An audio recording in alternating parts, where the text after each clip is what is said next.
자, 오늘은 방주에 숨겨진 속죄 피복음에 대한 말씀 나눌게요. 우리 지난 시간 잠깐 돌아볼 텐데, 지난 시간에 창세기 6장이었어요. 하나님의 아들들, 사람의 딸들이 비교되어서 나왔죠. 그리고 하나님 믿는 백성, 하나님의 아들들이 사람의 딸들을 어떻게 했어요?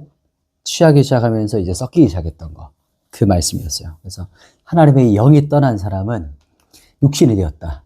자기 정욕대로, 자기 마음대로 살기 시작했다는 거. 그 부분이었고, 그 자손들 가운데 이제 용사가 태어났는데 그 사람을 네피임이라고 했던 말씀 기억나죠? 그리고 이 본문이 민수기에도 또 나왔어요. 그러니까 이스라엘 백성들이 네피림의 후손인 그 아낙 자손을 보고 딱 봐도 너무 덩치가 큰 거야. 용사 같은 그 모습을 보면서 압도적인 그 모습 보면서 우리 메뚜기 같다. 이렇게 말했죠. 그런데 그런 어둠 가운데서도 한 줄기 빛이 있는데 그 빛이 바로 노아. 하나님께서 그러나 여호와께 은혜를 입었던 그 노아를 말씀하면서 이제 창세기 6장을 넘어갔어요. 그래서 오늘 본문은 이제 노아를 통한 새로운 족보가 시작돼요.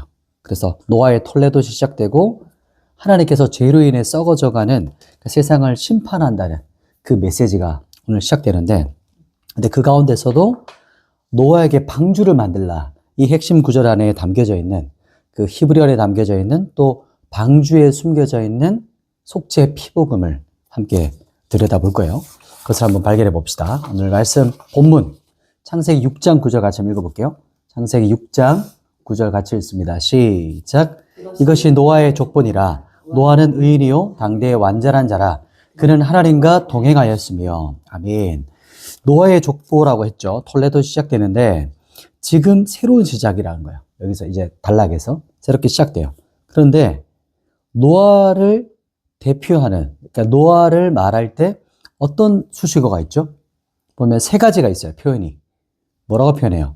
노아는 의인이 있다. 그리고 완전한 자다. 그리고 하나님과 동행했다.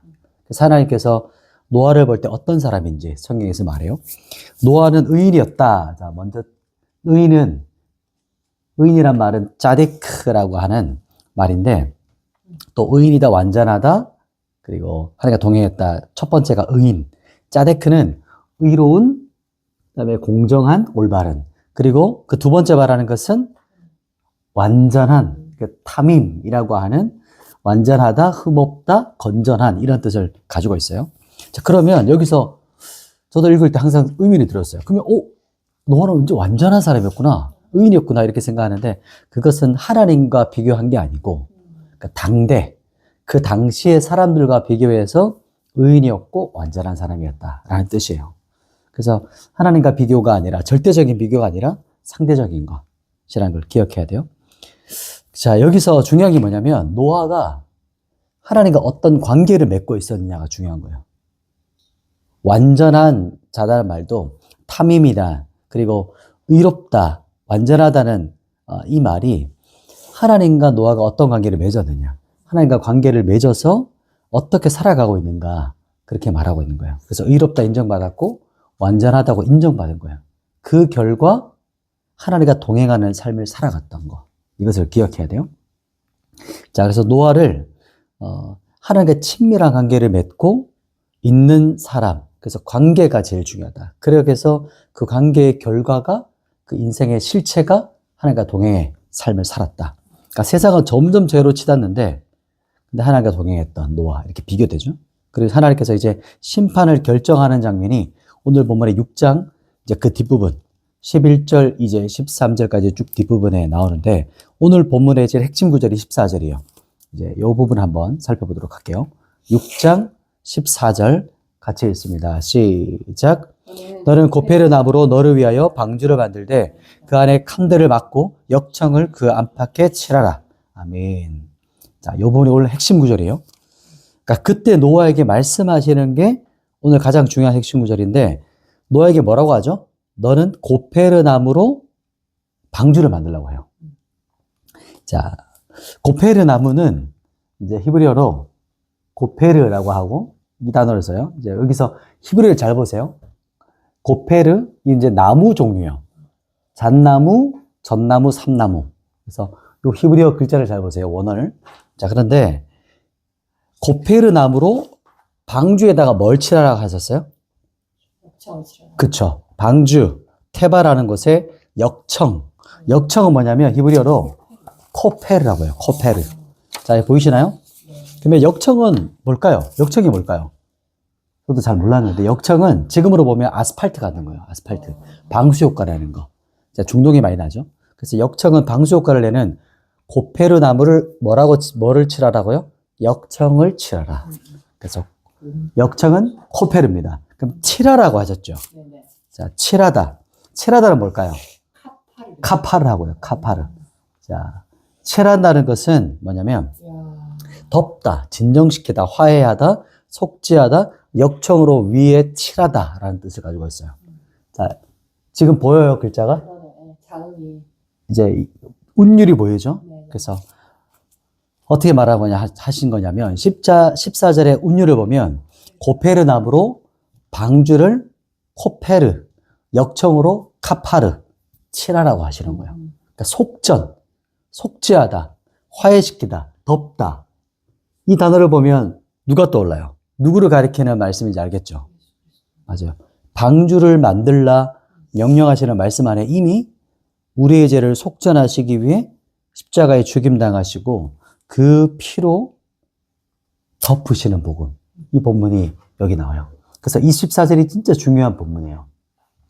창세기 방주를 만들라는 그 본문 이미 이 곳 안에, 이 본문 안에 십자가의 복음이 안에 있어요.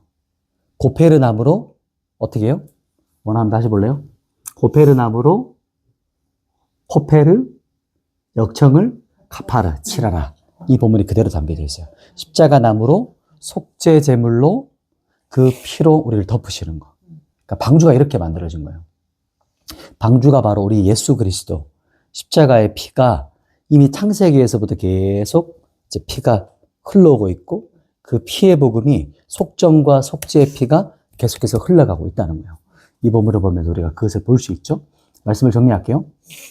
자, 오늘은 첫 번째 노아는 어떤 사람이었냐? 노아는 의인이고 완전하다. 그리고 이게 하나님과 비교한 것이 아니라 그 당대 사람들과 비교해서 말했던 것이고 또 중요한 것은 하나님과 어떤 관계를 맺고 살아갔냐. 어떤 관계를 살아갔느냐에 따라서 그가 의롭다 인정받고 완전하다 인정받고 그리고 그 삶을 하나님과 동행하는 삶의 결과가 나타난다. 이 말씀을 나눴어요. 그 두 번째는 뭐였죠? 중요했던 고페르 나무, 역청을 칠하라. 코페르로 카파르, 덮다, 칠하다. 이 말씀을 나눴어요. 방주를 만들라는 이 말씀 안에 이미 우리를 향한 죄의 속전, 코페르, 십자가, 고페르 나무로 죽임당하시고 그 피로 덮으시는 카파라의 복음이 이 십자가의 안에 있어요. 이 말씀 안에. 십자가 나무로 속죄 제물 대신 그 피를 덮으시는 거. 방주가 이미 우리 죄를 대신 십자가에 죽으시는 그 십자가의 보혈, 예수 그리스도를 말하고 있는 거예요. 그래서 창세기에서부터 계속해서 흘러가는 이 피의 복음, 또 예수 그리스도의 십자가의 복음이 우리가 오늘 이 본문을 통해서 볼 수 있게 되는 겁니다. 제가 기도하고 마칠게요. 우리 죄를 덮으시기 위해서 오신 예수님, 주님의 피를 오늘도 기억합니다. 나를 감싸시고 십자가로 덮으시는 생명의 복음을 이 시간 다시 붙잡습니다. 오늘의 삶이 주님과 동행하는 삶으로 주님과 깊은 그 관계 안에서 주님 앞에 의롭다, 완전하다 인정받는 그 십자가의 복음 안에 오늘도 살아가기를 소망합니다. 예수님의 이름으로 기도드립니다. 아멘.